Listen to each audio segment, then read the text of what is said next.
The revolving doors of Halcyon Capital whispered shut behind me as I stepped into the marble lobby, the familiar scent of polished stone and faint espresso in the air.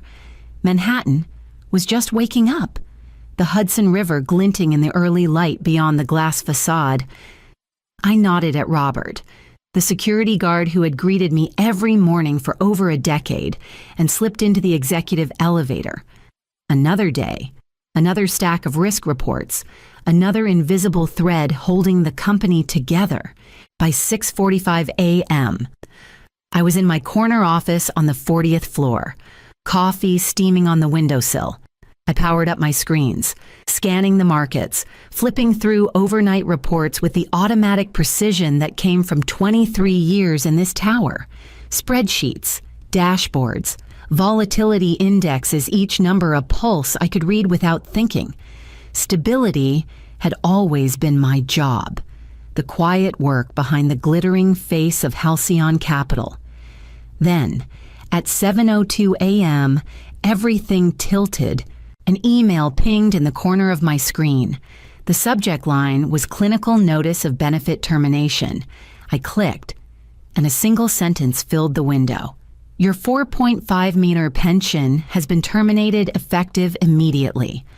No greeting, no explanation.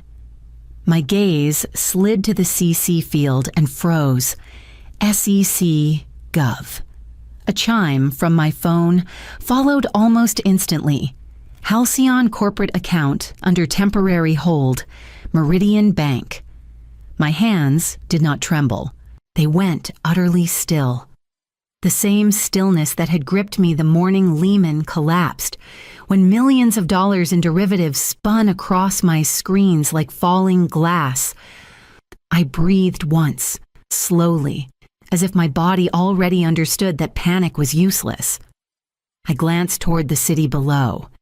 Taxis moved like yellow markers on a circuit board. Pedestrians hustled past the plaza with their coffees, unaware that a storm had just broken above their heads. Someone in this building, no. One man thought he could erase 23 years of loyalty with a single digital signature.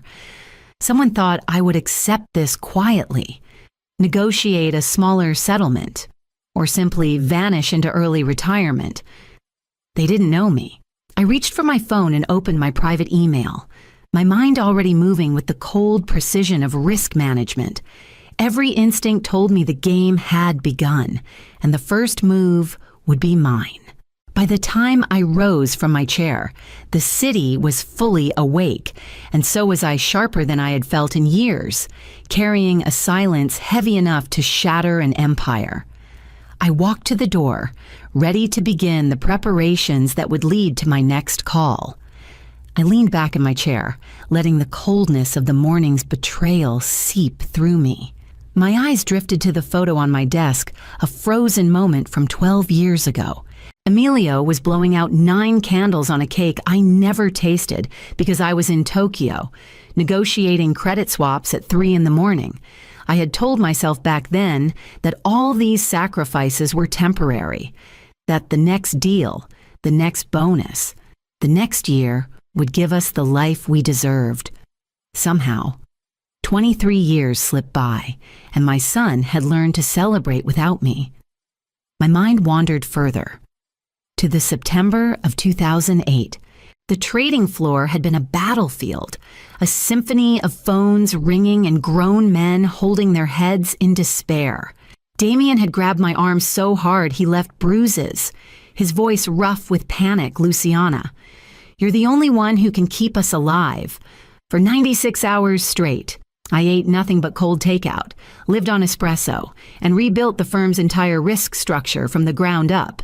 When the Federal Reserve extended our credit line, he hugged me in front of the board and called me family. That night, he went home to a bonus of $50 million.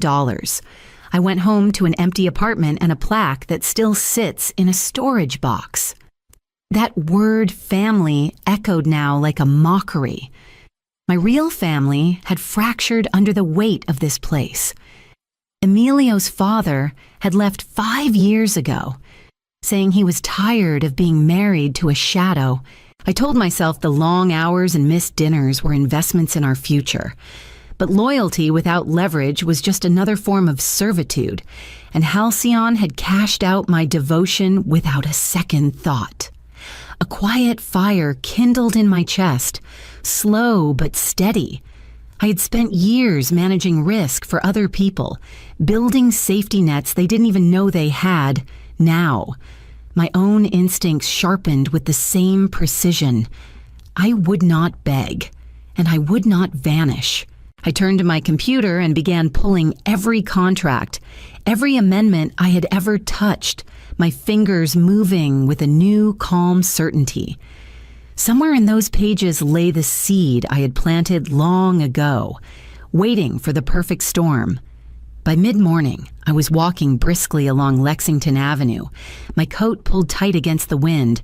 The world outside bustled with normalcy, coffee carts steaming, taxis honking, but inside me, everything had gone silent, like the pause before a storm. I pushed through the revolving door into the familiar marble lobby of Sophia Calderon's office. She had been my lawyer for over a decade, the only person who had ever read the fine print of my life with as much care as I did.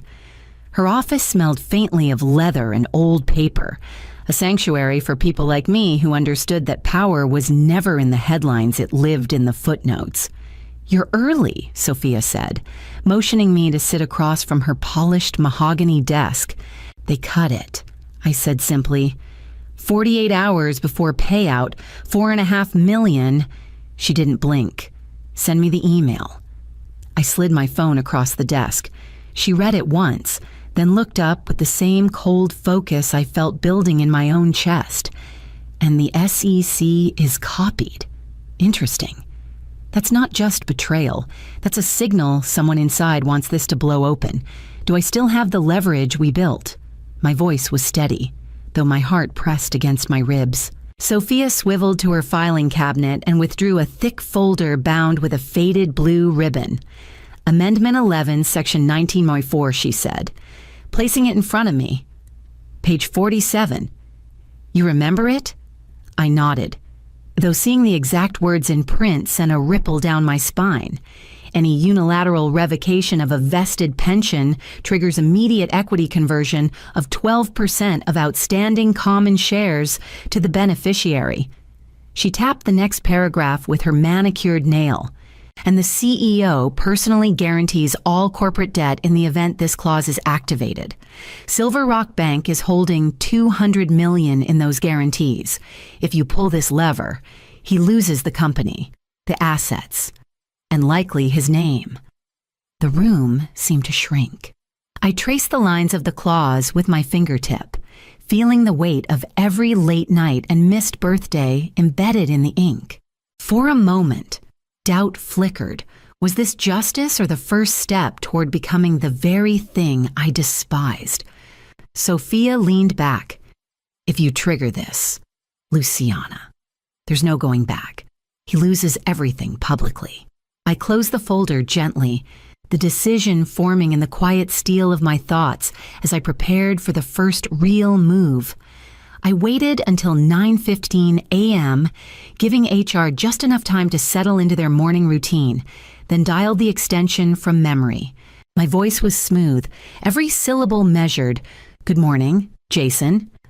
I'm calling about the notice I received regarding my pension." A pause. The faint click of a headset, and then the polished voice of Halcyon's 32-year-old HR director came through. "Ah, yes, Miss Varela. I assure you this decision wasn't made lightly. It's part of a broader cash flow optimization strategy."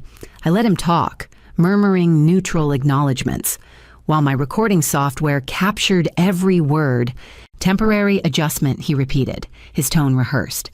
"The company is navigating a period of market volatility, and certain legacy obligations require re-evaluation. Of course, this is all in the best interest of the firm." I almost smiled. Market volatility, temporary adjustment, words designed to sound clean while stripping decades of loyalty in one stroke. "I see," I said softly. "Thank you for clarifying. Please send me all supporting documentation for this decision." He hesitated, then agreed. When the line went dead, I saved the file in 3 separate locations: evidence, ammunition, insurance. That night, the city glittered beyond the windows of my riverside penthouse, its reflection spilling across my dining table where a single box sat, sealed in aged tape. My hands lingered on the cardboard for a moment before I slid it open. The scent of old paper and ink rose like a ghost from 2009. Inside lay neatly bound documents, each page a fragment of the life I had built and the hedge I had crafted for this exact betrayal. I lifted Amendment 11 and flipped to page 47, my fingers tracing the familiar language. 15 years ago, I had written this clause in the quiet hours after the 2008 collapse, a weapon disguised as bureaucracy. I never wanted to use it, but tonight it pulsed with quiet power in my hands. I stacked the papers neatly, slid the recording of HR's call onto the pile, and felt the first true calm I'd known since dawn. Tomorrow, I would move my piece across the board, and the real game would begin. At 4:47 p.m., my cursor hovered over the send button for one steady breath. Then I clicked.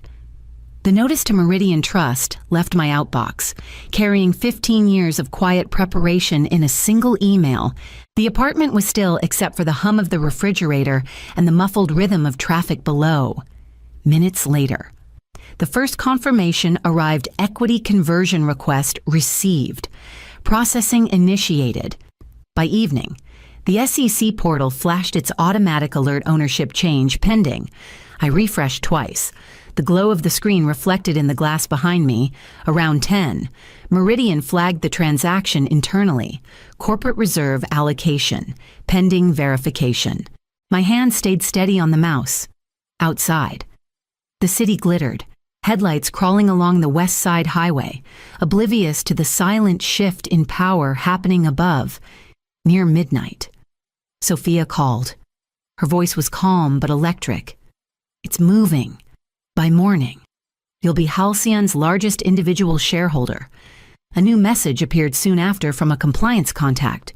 Rumor spreading Damien knows. I leaned back, letting the quiet wash over me. Damien Crowhurst had lived his career assuming loyalty was permanent, that I would absorb every slight and sacrifice until the end. Tonight, he would finally understand the cost of underestimating me. The city outside my window pulsed with indifferent light. I saved the final confirmations, backed everything up to an encrypted drive, and closed my laptop. My chest felt lighter than it had in years, a strange calm replacing the static of constant vigilance. I whispered to the empty room, "I'm done being prey." Sleep wouldn't come, but clarity had. In a few hours, I would walk into Halcyon not as an employee, but as something entirely different. Dawn would find me ready to face the man who believed I had no teeth and show him the silent edge I had kept hidden for 15 years. The executive floor hummed with tension as I stepped off the elevator. Assistants whispered in corners, eyes darting toward Damien's office. Patricia, his longtime assistant, appeared instantly. "He's waiting for you," she said quietly. Inside, Damien's marble-clad corner office gleamed under the Hudson's morning light.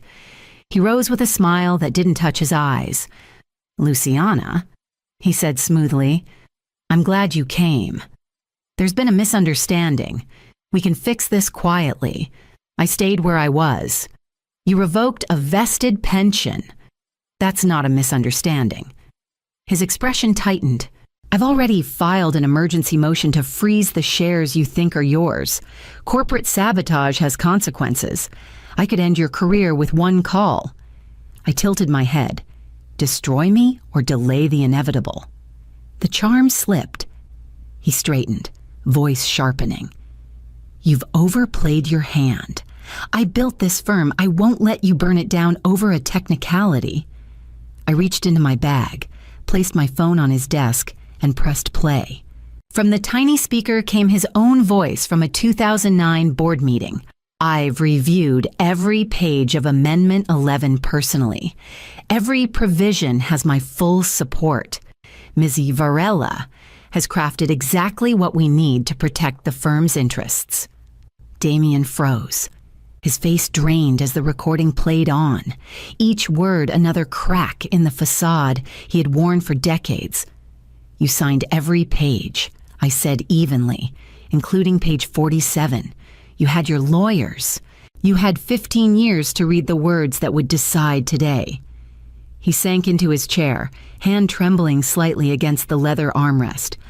For the first time in all my years at Halcyon, he had nothing to say. I picked up my phone and turned toward the door, leaving his silence to echo off the marble walls. Behind me, the office that once radiated untouchable authority felt suddenly small and airless. The boardroom awaited, and the real reckoning was only moments away. The boardroom's glass walls reflected the gray Manhattan skyline, the city sprawling behind a table full of uneasy faces. 13 directors sat in rigid silence, their pens and tablets poised like shields. I stood at the head of the oval table, the weight of 23 years condensed into my next words. I hold 12% of Halcyon's voting shares. I began, and I'm here to present 3 actions to protect this company and its employees. A ripple of whispers moved around the table as I spoke each one first. All terminated pensions will be fully restored with 12% interest. Second, Damien Crowhurst resigns as CEO, effective immediately. Third, we establish a $100 million employee protection fund, drawn from executive bonuses. Harrison Wells, the lead independent director, cleared his throat. Luciana, these measures. They are not suggestions, I said, sliding the signed amendment forward. In 2009, you approved this. These actions are triggered automatically under the bylaws. Ignoring them puts every one of you at personal risk. Before anyone could respond, the doors opened and 3 people in dark suits entered. Their badges read Silver Rock Bank. Apologies for the interruption. The lead banker said, "We are here regarding Mr. Crowhurst's personal guarantees on Halcyon's $200 million credit facility due to the change in ownership structure. These guarantees are now being called. Immediate payment or collateral is required." The room fractured. One director dropped his pen. Another let out a low whistle. Damien lurched to his feet, his voice cracking. "This is a private meeting. You can't just—" The banker cut him off. "Your covenant allows access in the event of material adverse change. That threshold has been met." Chaos erupted. Some directors looked stricken. A few leaned back, quietly relieved the reckoning had finally arrived. I didn't need to raise my voice. I simply stood, letting the full weight of the moment settle over the room as Damien gripped the table's edge, his knuckles white.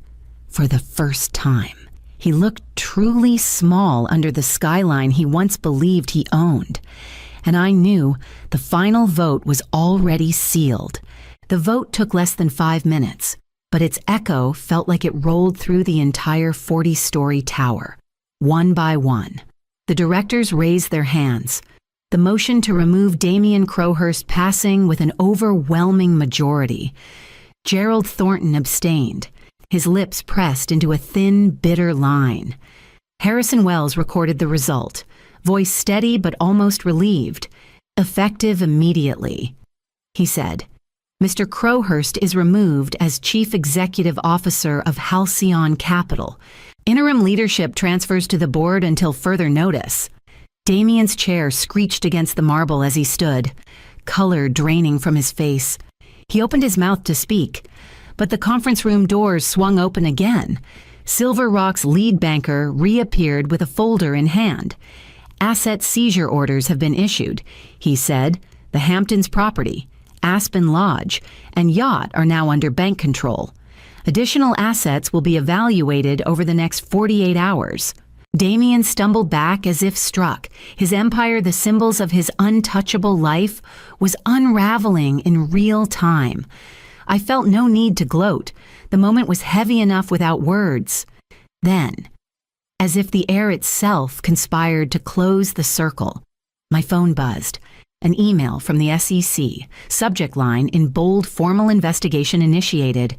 Halcyon Capital Pension and Compliance Review. I tilted the screen toward the room. This, I said quietly, is only the beginning. The directors avoided Damien's gaze.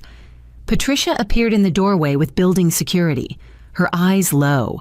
He tried to brush past them with the remnants of dignity, but they flanked him anyway, guiding him down the hallway he had once ruled like a private kingdom. Through the glass walls, I watched his reflection shrink as he passed the reception desk and disappeared into the elevator, the city lights glinting on his rumpled suit.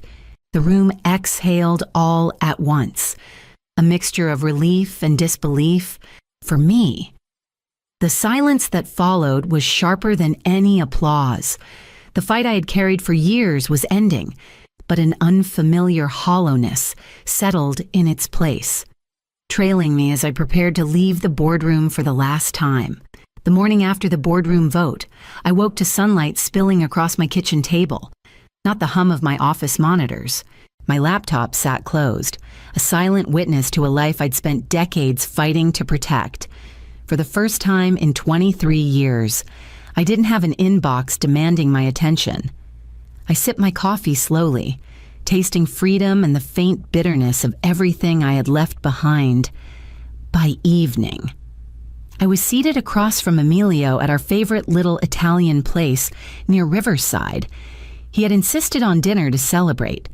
Though the word felt strange on my tongue, he was taller now, shoulders broader than I remembered, his eyes a mirror of my own in their quiet watchfulness. "I'm proud of you, Mom," he said, breaking a piece of bread in half. "You didn't let them erase you." The words landed heavier than he knew. I smiled, but inside I felt that hollow echo again. I had won utterly, decisively, but at a cost I hadn't fully counted. Years of missed birthdays and lonely nights had been traded for a single act of precision justice. It was victory, yes, but threaded with a grief that refused to leave. Later that week, an email arrived from a business school in Boston. They were hosting a conference on ethical corporate governance and wanted me to speak about the Halcyon case. I read the invitation twice, staring at the cursor blinking against the white screen. Part of me wanted to decline, to disappear into anonymity and finally live a quiet life that didn't revolve around contracts and consequences. Another part of me felt something stir and urge to turn my private war into something larger, something that might protect people who would never sit in corner offices. I closed my eyes, the decision forming quietly inside me as the city lights began to blink against the evening sky. 6 months passed, and the skyline outside my Riverside windows felt different, as if the city itself had exhaled.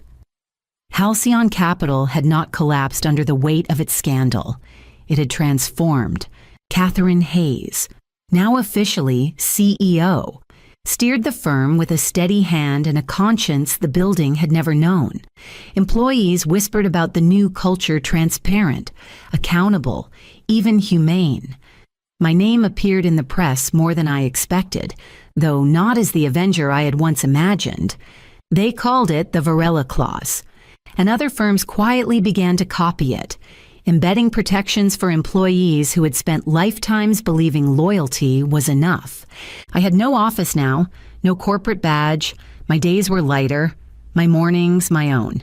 Yet the victory felt incomplete until I chose what to do with it. That choice came when a nonprofit in Boston reached out, asking me to join as a strategic advisor. Their mission was simple but powerful: teach young professionals how to protect themselves, how to read the fine print, question what seems routine, and understand that the law could be a shield as well as a sword. I accepted. The work was quieter than the boardroom battles of my past, but each seminar, each one-on-one session with a student, felt like laying a new brick in a foundation I wished I'd had at 22. One afternoon, I sat across from a young intern in a sunlit co-working space. She frowned over a thick employment contract, highlighter poised midair. "Most of this is boilerplate," she said uncertainly. I smiled, sliding the pages toward her. "Always read every page, especially the ones they call boilerplate." She laughed softly, then leaned in to read. In that moment, I felt the weight of the past 6 months settle into something lighter, almost luminous. I had taken the sharpest wound of my life and turned it outward, shaping a legacy that might outlive boardrooms and headlines. As the girl's pen moved across the page, I realized my war was truly over, not because I had destroyed someone else, but because I had built something that would protect others long after I was gone.